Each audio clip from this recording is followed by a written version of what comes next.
As a kid, you probably played with magnets.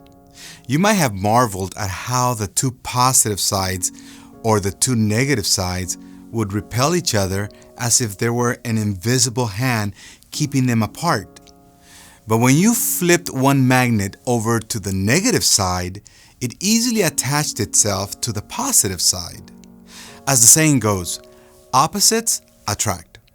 People have used this phrase for song lyrics and they apply it to some relationships. The idea that opposites are good and necessary is not a new one. In fact, if you stop to think about the world we live in, we need the dark of night as much as we need the light of day. And for many of us, the cold of winter helps us appreciate the warmth of summer. The idea of wholeness and unity means encompassing opposites, like brokenness and healing. The story of the Transfiguration shows us how Jesus unifies our brokenness and our strengths. In this story, Jesus took the disciples, Peter, James, and John, up on a high mountain, and while they were there, Jesus' appearance changed.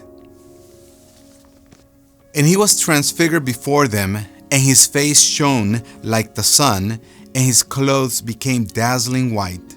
Suddenly there appeared to them Moses and Elijah, talking with him. Then Peter said to Jesus, "Lord, it is good for us to be here. If you wish, I will make 3 dwellings here, one for you, one for Moses, and one for Elijah." While he was still speaking, suddenly a bright cloud overshadowed them. And from the cloud a voice said, "This is my Son, the Beloved. With him I am well pleased. Listen to him." Moses and Elijah represent the law and the prophets from the Old Covenant made with Abraham long before Jesus was born. In this version, God showed Peter, James, and John that in Jesus, the law and prophets had been united and fulfilled. And then God confirmed this by saying, "This is my Son, the Beloved. With him I am well pleased. Listen to him." The law with all its rules and the prophets with all their laments about how God's people fall short may seem like opposites, just like the two sides of a magnet. The law symbolized by Moses set up expectations, and the prophets, symbolized by Elijah, reported how people just couldn't keep those expectations. But in Jesus, these two opposites were brought together and unified. He fulfilled all the expectations.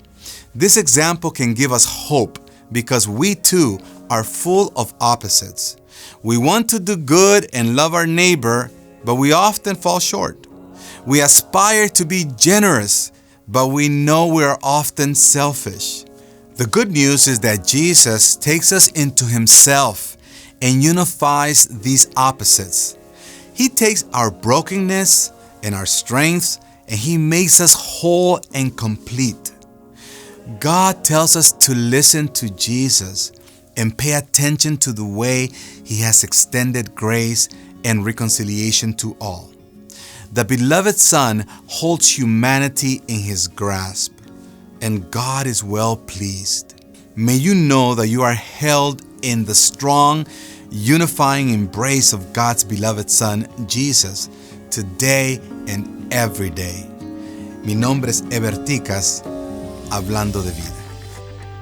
Thanks for watching GCI's Speaking of Life. We hope you enjoyed it and were inspired. We'd love to connect with you, so be sure to like us on Facebook. You can also check out more on our website and subscribe to our newsletter for the most current GCI news. Thanks again for watching, and we'll see you in the next video.